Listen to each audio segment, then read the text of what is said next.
Sportiga taageer.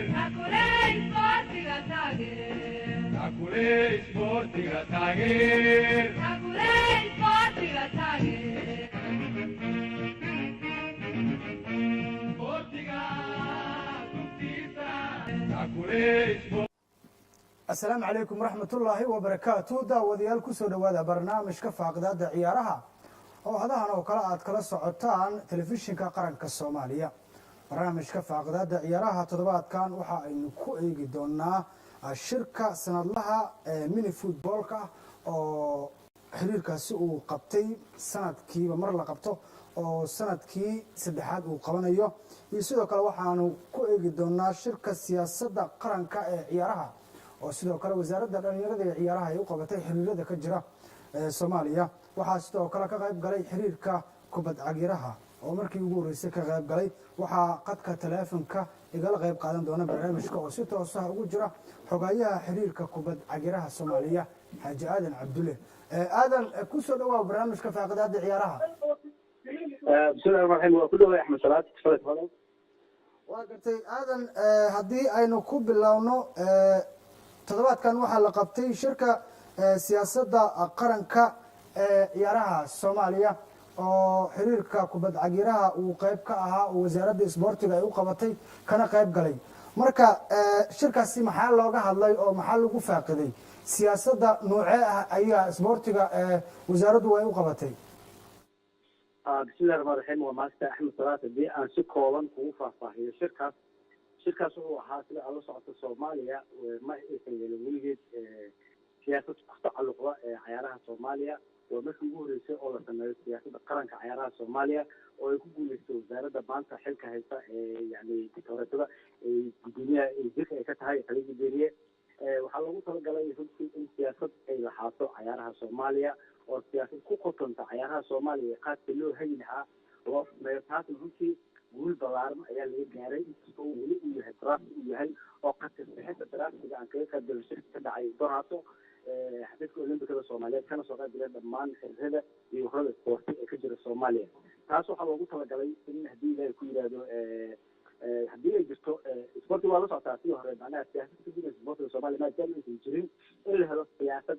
isku xiraysa dawladdii iyo xiriiradii iyo goboladii iyo wax walba oo cayaar ku saabsan isku xiraysa. runtii waxaa barnaamijkaas soo diraangeliyey qarlaa kasiyo dad oo isboortiga ku qiimo leh oo aad maaragtay ugu falsafad dheer sida maaragtay gudoomiye haadi iyo macalin muuse oo barnaamijka waday oo soo bandhigay taariikhdii iyo macnaa siyaasadii lagu ka tarjumi lahayd cayaaraha soomaaliya kuna soo bandhigay xafiiska olimbikada soomaaliyeed. bixin ayaan ku sameynay comase ee laga bixiyey haddana kowda bisha lasugu imaan doonaa for final kama dambeys insha allahu tacala. kadibna si toos ayaa loo hordhigi doonaa golaha wasaaradda, kadibna baarlamaanka ayaa saxi doona insha allahu tacala. soomaaliya marka waxay yeelan doontaa siyaasad qaran oo ka tarjumeysa cayaaraha insha allah. xiriirka mini footballka tada kale waa xiriirada ayuu kamid ahaa, waana qayb ayay ka ahaayeen siyaasada isboortiga dadka khatar bixinaya islamarkaasna loo soo saari doono oo ku dhaqmi doono xeer hoosaadii ay ka sameyn doono insha allah haddii ilaahay. waa gartay aadan, marka waa markii ugu horreysay oo shirka la qabtay? shir horaa jiray laakiin shir oo khatar bixina waa markii ugu horreysay oo la qabto, laakiin shirarka way soo socdeen oo kan wuxuu ahaa kii ugu dambeeyey. wuxuuse ahaa barnaamijkii ay soo diyaariyeen dadkaas khariiriinta isboorti ah macalin muuse iyo haadi ayaa lagu soo gorfeynayay si wixii wax looga dhimo waxna loogu daro insha allah. kaasna qaybteeda kood waa loo gudbay. markeeda ugu dambeysana waxay dhacaysaa kowda bisha dhacaysaa abriil insha allahu tacala haddii la yidhahdo. taas oo forfinal kadibna la samayn doono kaasta qaranka oo dhammaystiran loola gudbin doono golaha wasiirada ilaa iyo baarlamaan. markaa kadib ay noqon doonto wax sharciga oo lagu dhaqmo oo qolo walba ama xiriir walba oo ka tirsan xiriirada soomaaliyeed ay ka samaysan doonaan xeer hoosaadii ay ku dhaqmaan insha allahu tacala. waa gartay shirka xiriirada ka soo qayb galay kuwo badan ayaan isku qanacsanay in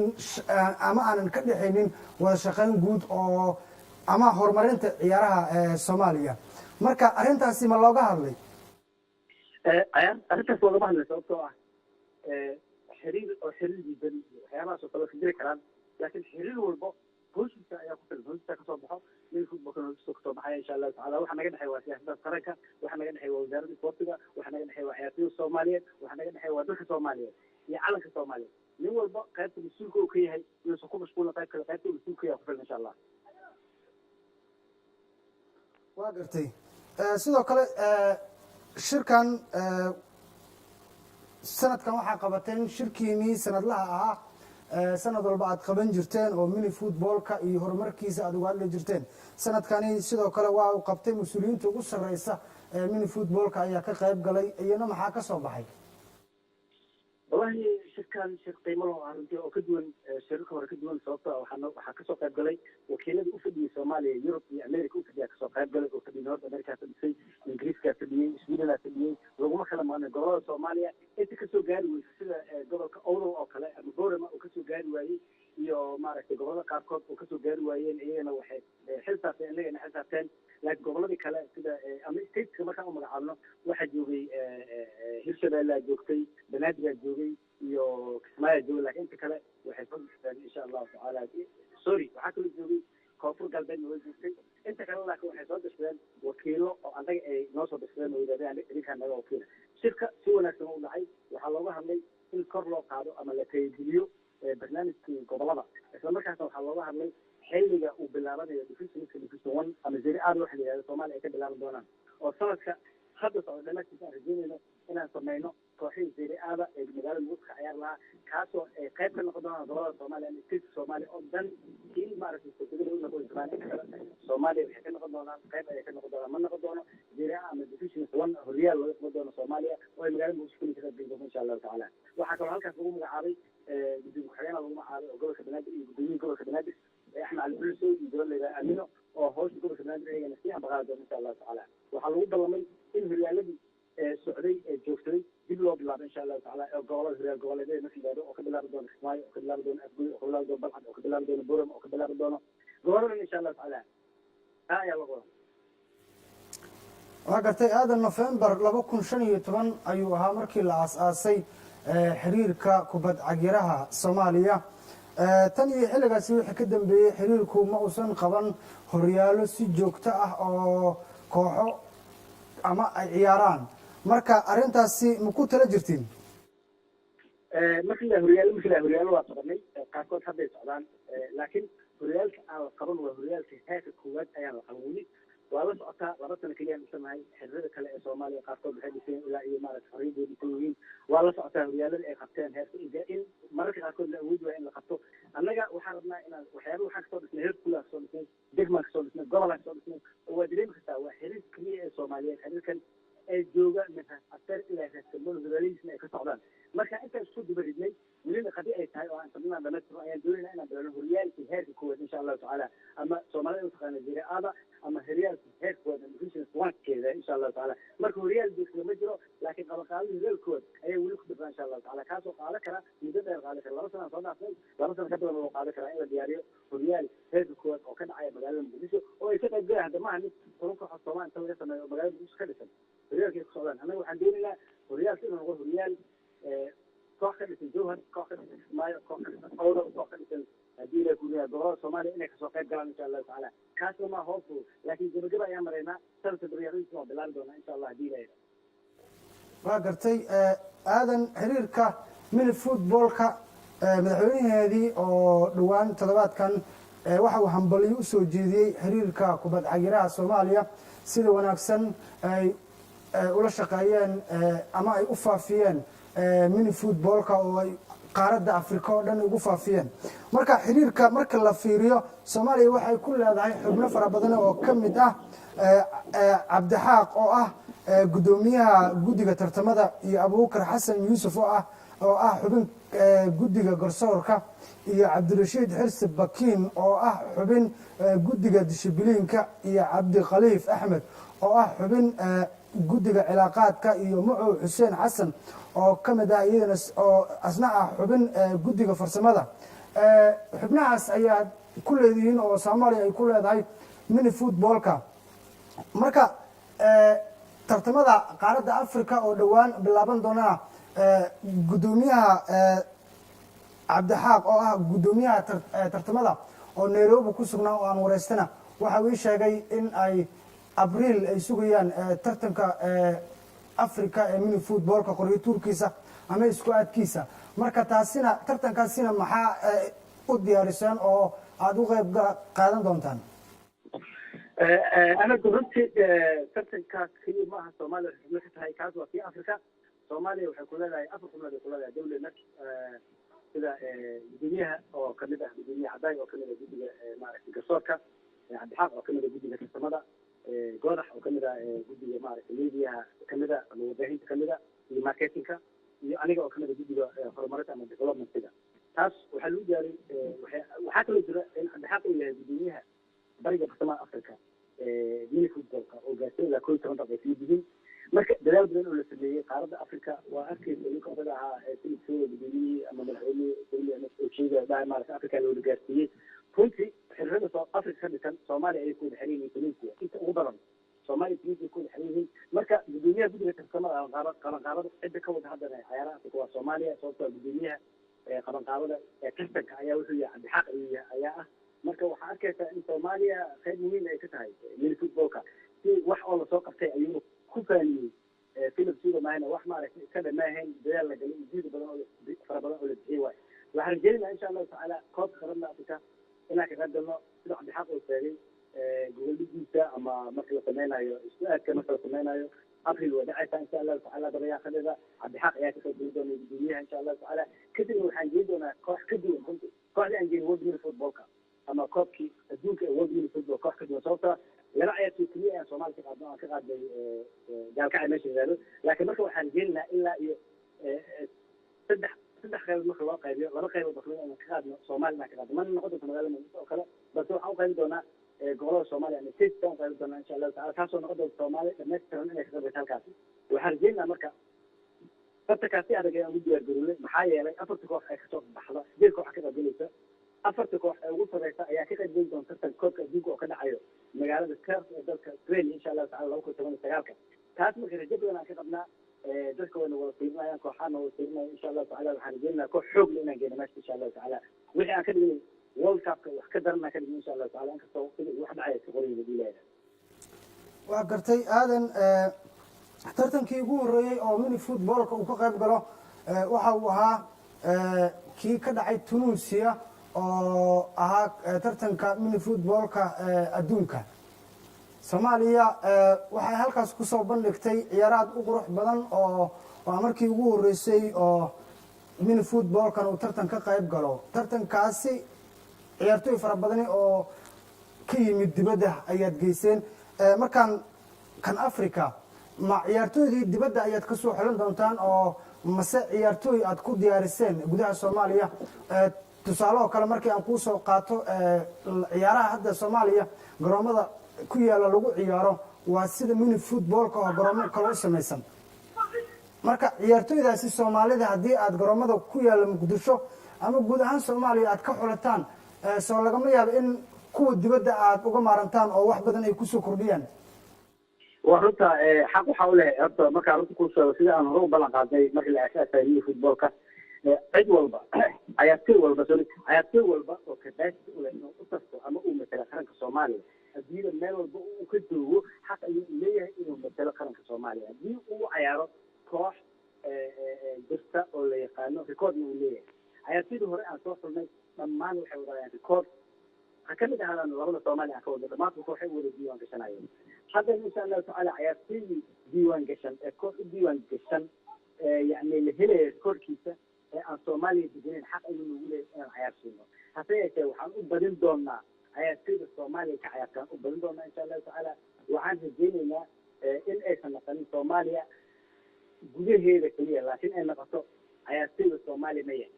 عيار سيد الصومالي حق إنه ليه مال والبودين في الجنة لكن صومالي ما دام حريقه كل شيء هي هوش Soomaaliya ka socoto waxaan u badan doonaa oo basalkiis ugu badan boqolkiiba ugu badan aan doonaa kuwa Soomaaliya jooga aan doonaa insha Allah taala laakiin kama marnaan doonaan kuwa kale dibadda ka ciyaar sababtoo ah annaga si mini football ahaan wax xaq u leenahay ama xaq noogu leeyahay raadi ciyaartoyda Soomaaliya ah ka ciyaar wadan kale ama wadan kale degan ee ka daashita qaranka Soomaaliya ugu ciyaar leh waa ciyaartoyna diinta soo kala ka wajibto na Soomaaliya kaliya waa maasta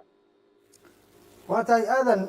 haddii aan Afrika iyo adduunka sidaas ku soo gabagabayno 4 Agoosto 2017 waxaad Soomaalida waxay ka qayb gashay xiriirka kubad cagiraha ee jaamacadda Carabta oo Beirut Lebanon lagu aasaasay 4 Agoosto 2017 marka jaamacadda Carabta qayb ayaa mini footballka uu ka yahay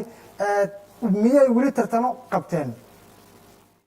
ciyaaraha kulli waxaa lagu asaastay jaamacadda carabta fikirkeeda laftirkeeda waxaa lahaa soomaaliya lahaa waxyaabaha soomaalida ay hore ugu martaa waxaa kamid ah bariga bartamaha africa waa xasuustaa fikirkeeda soomaaliya lahayd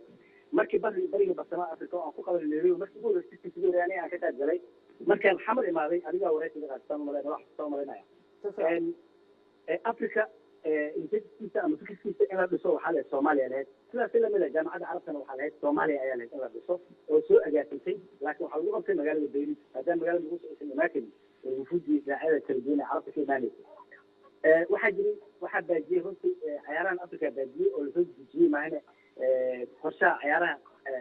way jireen oo carabta in lagu ciyaaro libnaan lagu ciyaaro oo marka ugu horreysay laakiin ciyaaraha markay dhamaadaan bisha agost aan filaynaa insha allahu tacala sidii aan ku heshiinay bisha agost inay ka dhacdo magaalada beirut ee dalka libnaan insha allah oo ay ka qaybgalayaan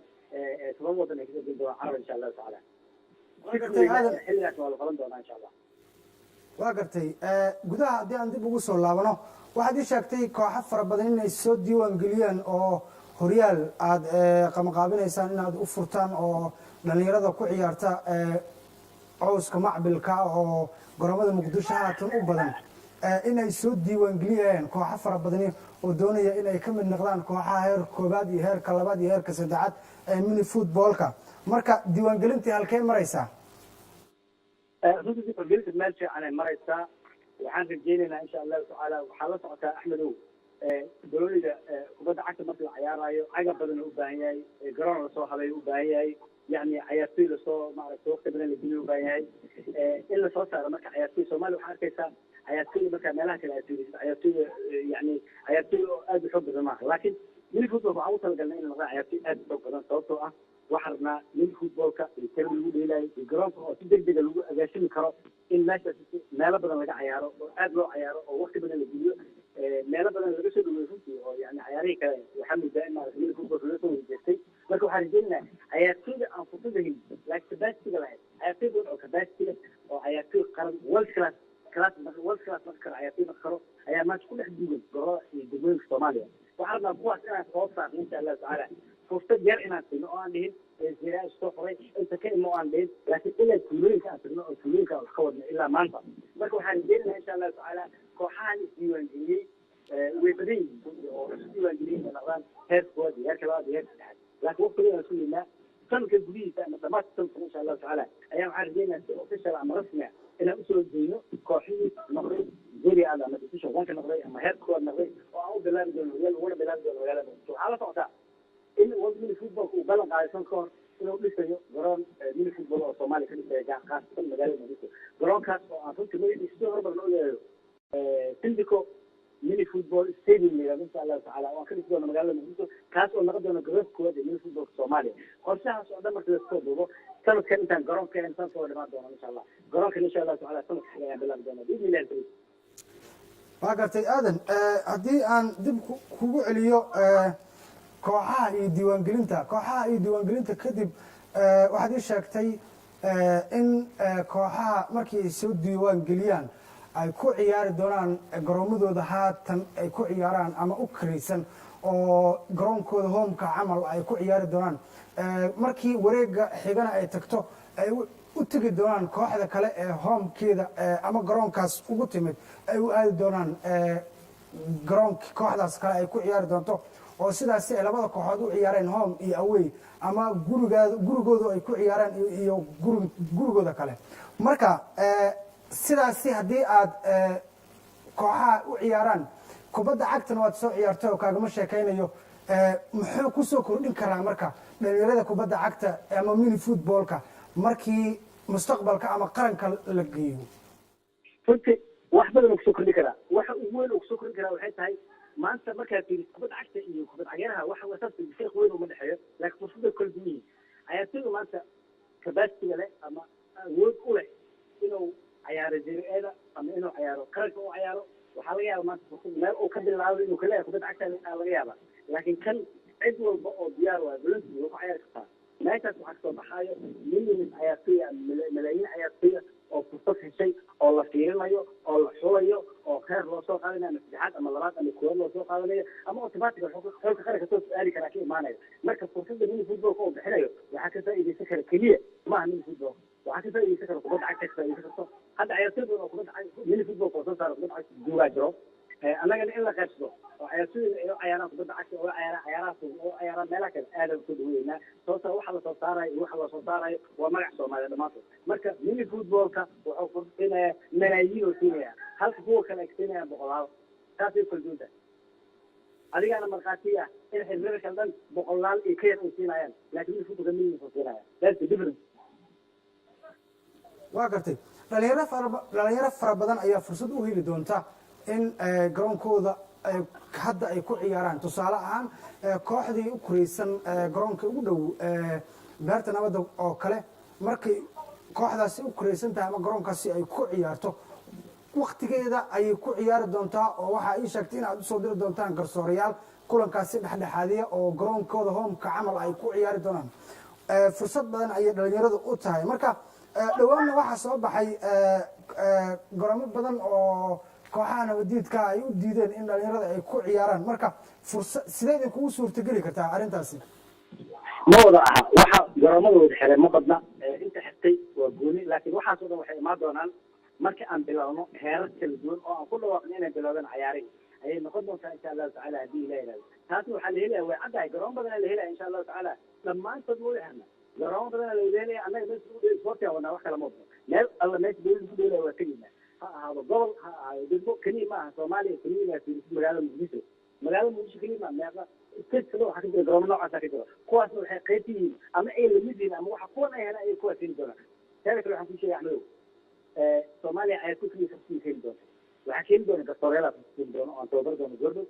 oo wadni footballka khubaro ay soo direen oo dhinaca garsoorka iyo dhinaca haddii ay ku leeyahay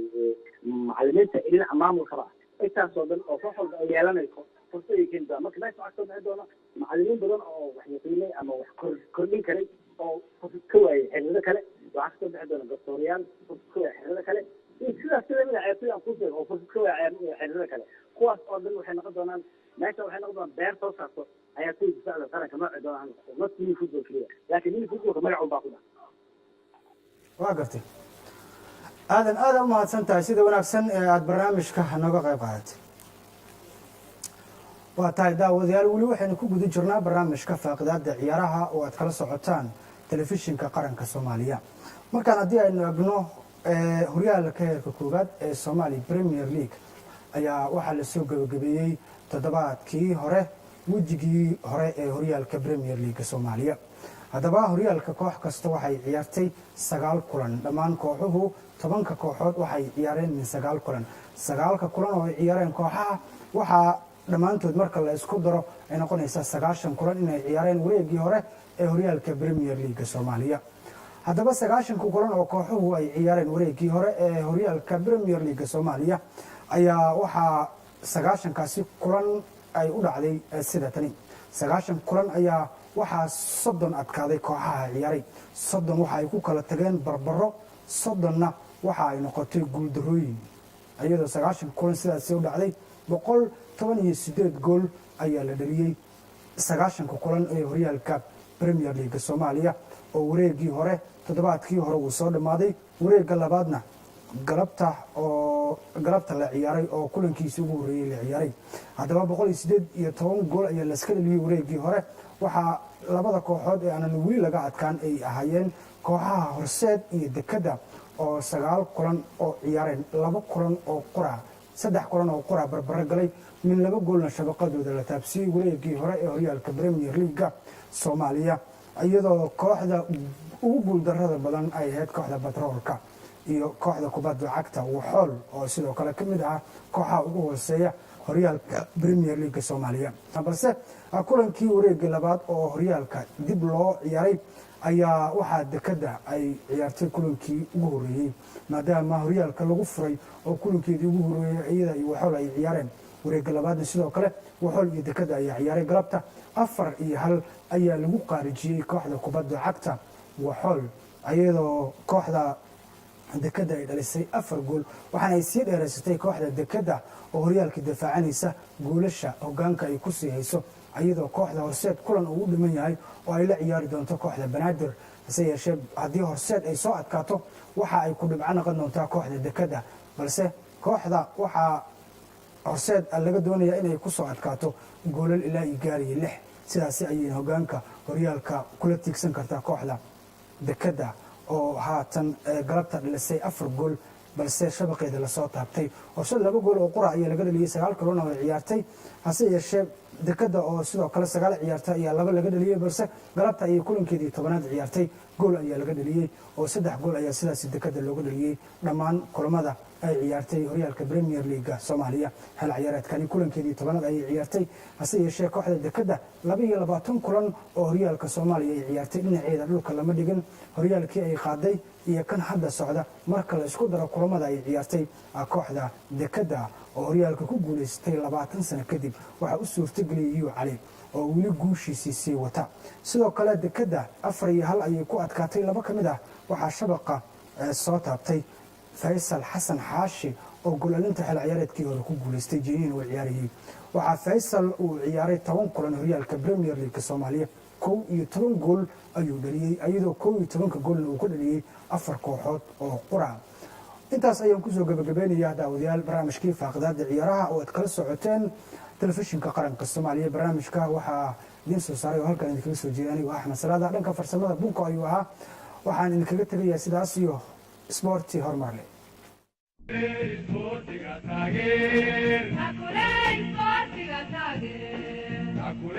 Sportiga taageer Sportiga taageer